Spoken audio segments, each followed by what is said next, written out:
So finally कल extra classes का programme बच्चों को दे दिया गया। काफ़ी दिनों के बाद फिर से ये क्लासेस स्टार्ट होंगी। अप्रैल मई में ये क्लासेस चली थी और उसके बाद में जून जून की छुट्टियां पूरा का पूरा आउट ऑफ ट्रैक कर ही देती हैं। लेकिन इस बार ऐसा हुआ कि जुलाई में भी बहुत सारी चीज़ें उस लेवल पे ट्रैक पर नहीं आ पाई।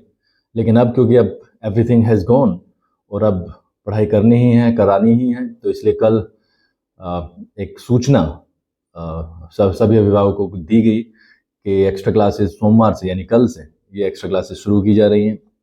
जैसे मेरी जो एक ट्रेडिशनल एक्स्ट्रा क्लास है जो मैं शाम को लेते आया हूँ पिछले 10 सालों से, वो कल शाम 5:30 बजे से 6:30 बजे तक उसका टाइम रखा गया है, वो शुरू हो जाएगी। और उस क्लास का पर्पज़ हमेशा से यही रहा है कि गांव के बच्चों को जितना वो इंग्लिश से पहले डरते थे, शायद उस क्लास की वजह से, I am not being partial here, but मुझे ऐसा लगता है कहीं ना कहीं उस क्लास ने काफ़ी बच्चों की हेल्प की है। और जब मैं पढ़ाने जाता हूँ तो मुझे उस लेवल पर हार्ड वर्क नहीं करना पड़ता जो जो हम 8-10 साल पहले जब हमने स्टार्ट किया था। तो students have started feeling comfortable in English subject, और मुझे काफ़ी अच्छा लगता है कि चीज़ों को एक एक शेप दिया गया है। तो वो स्टार्ट हो जाएगी कल 5:30 से 6:30 शाम का टाइम। इसके अलावा एक क्लास दोपहर को ही रखी गई है, क्योंकि बहुत सारे बच्चों में आजकल देखा गया है कि रीडिंग और राइटिंग, डिक्टेशन, ये तीनों ही चीज़ें ऐसी हैं कि बहुत बड़े लेवल पर प्रॉब्लम्स आती हैं। तो उसको ध्यान में रखते हुए जो 12:30 बजे छुट्टी का समय था उसको बढ़ा करके 1:30 कर दिया गया है, जो कि क्योंकि 1 घंटे हम एक्स्ट्रा लेना चाहते हैं सभी बच्चों का, ताकि उस 1 घंटे में हम जो भी बच्चे हैं और जिस सब्जेक्ट में और जिस तरीके से वो वीकनेस महसूस करते हैं उस पर काम किया जा सके। और हम इन 7-8 महीनों में काफ़ी कुछ मेहनत करके अचीव करना चाहते हैं बच्चों के लिए, ताकि बच्चे अगली क्लास में जाने के लिए कंफर्ट महसूस करें। इन 2 क्लासेस के अलावा एक और क्लास कक्षा 10 बोर्ड के लिए एक लगाई गई है, सुबह 6:30 से 7:30 बजे तक।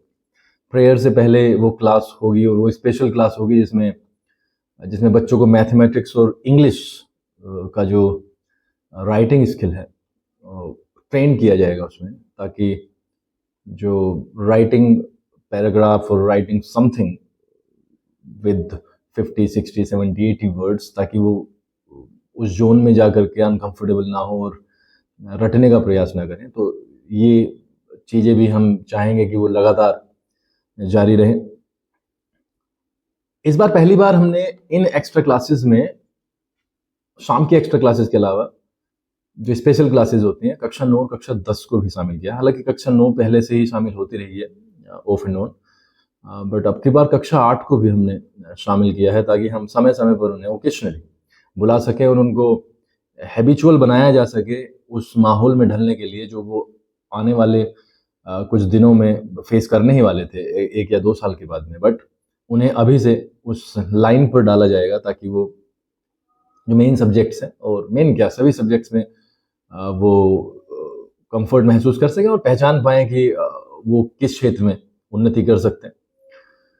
तो ये इन्फॉर्मेशन थी, और हमारा बस यही रहा है कि यही पर्पज़ है कि बच्चों को एक अच्छा वातावरण, अच्छा माहौल दिया जाए और वो पढ़ पाएँ। बाकी कल बच्चों से छोटा सा एक डिस्कशन भी हुआ है कि इंटरव्यू सेशन को स्टार्ट किया जाए, ताकि बच्चों में जो बोलने में जो अभी फिर से दोबारा से एक चीज़ आ गई है, हेजिटेशन, उसको रिमूव किया जा सके। तो मेरा सभी से यही रिक्वेस्ट है कि आप सभी सहयोग करें। और हाँ, एक और चीज़ जो मैं सहयोग से ध्यान आई, बहुत सारी लापरवाही चल रही है बच्चों की तरफ से, अनुशासनहीनता बहुत ज़्यादा है, एब्सेंट्स जो कि सबसे बड़ा शत्रु है, वो उसका लेवल अपार हो चुका है। तो वो नोटिस के जरिए कल सूचित कर दिया गया है सभी गार्जियंस को, कृपया करके हमारा सहयोग करें। कल से सख्ती बढ़ जाएगी। जो भी अनुशासनहीनता करेगा, जो भी स्कूल के नियमों कायदों के खिलाफ जाएगा या उनका पालन नहीं करेगा, उसके साथ में सख्ती से पेश आना होगा, क्योंकि किसी भी 1 या 2 या 10 बच्चों के कारण पूरी संस्था को हम मतलब रिस्क पर नहीं डाल सकते। तो बस यही इन्फॉर्मेशन थी। बहुत बहुत आभार आपका, और जल्दी ही बहुत सारी चीज़ों का अनाउंसमेंट दोबारा से होगा। कुछ चीज़ें हैं जो माइंड में चल रही हैं और उनको फाइनल एक फॉर्म देना बाकी है। But thank you so much for being kind for the last 10 years। It's been a great journey, और उतार चढ़ाव आए हैं, but it happens in life. जब हम लाइफ में गिरते हैं तो खड़े होना बहुत इम्पोर्टेंट है, चलते रहना बहुत इम्पोर्टेंट है। और सबसे ज़्यादा डिसअपॉइंटमेंट तब मिलता है जब एक बच्चा गिर करके खड़ा होना नहीं चाहता है। तो हमारा इन एक्स्ट्रा क्लासेस से यही